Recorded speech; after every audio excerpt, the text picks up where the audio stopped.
brother whose name was Laban. Rebekah had a brother whose name was Laban. Laban ran out toward the man to the spring. As soon as he saw the ring and the bracelets on his sister's arms, and heard the words of Rebekah his sister, "Thus the man spoke to me," he went to the man, and behold, he was standing by the camels at the spring. He said, "Come in, O blessed of the Lord. Why do you stand outside? For I have prepared the house and a place for the camels."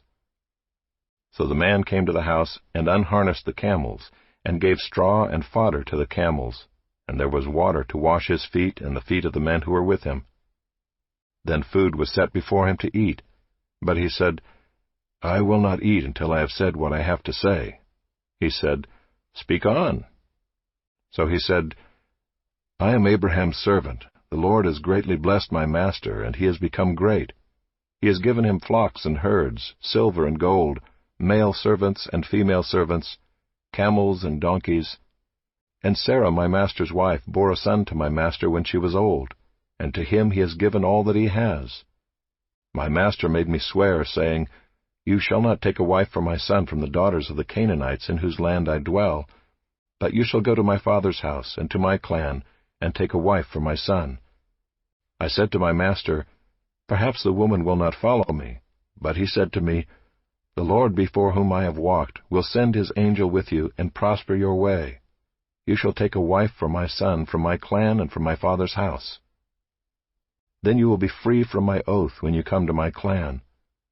And if they will not give her to you, you will be free from my oath.' I came today to the spring and said, 'O Lord, the God of my master Abraham, if now you are prospering the way that I go, behold, I am standing by the spring of water.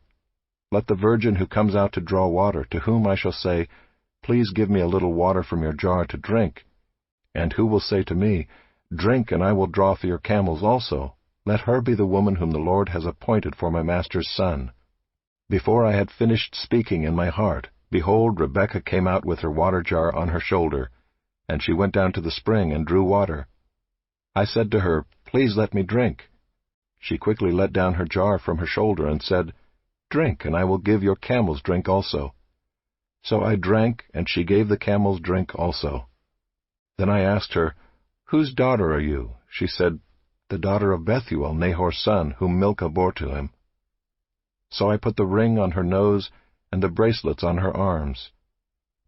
Then I bowed my head and worshipped the Lord, and blessed the Lord, the God of my master Abraham, who had led me by the right way to take the daughter of my master's kinsman for his son. Now then, if you are going to show steadfast love and faithfulness to my master, tell me, and if not, tell me, that I may turn to the right hand or to the left." Then Laban and Bethuel answered and said, "The thing has come from the Lord. We cannot speak to you bad or good. Behold, Rebekah is before you. Take her and go, and let her be the wife of your master's son, as the Lord has spoken."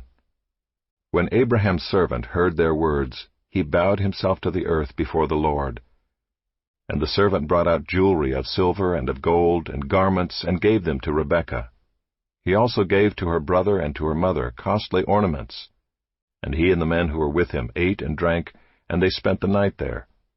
When they arose in the morning, he said, "Send me away to my master."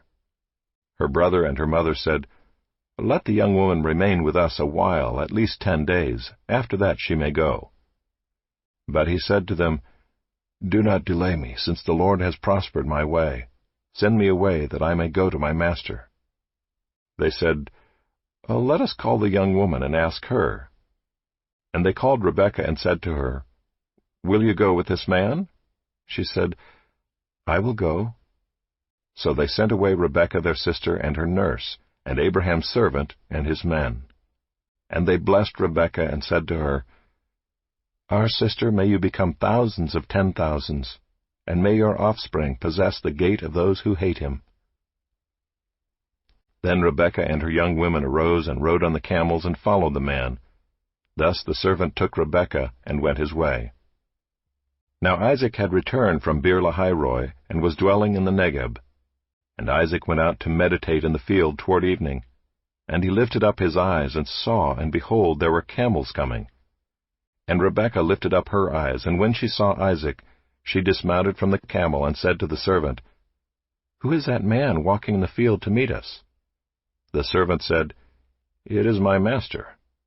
So she took her veil and covered herself, and the servant told Isaac all the things that he had done. Then Isaac brought her into the tent of Sarah his mother, and took Rebekah, and she became his wife, and he loved her. So Isaac was comforted after his mother's death.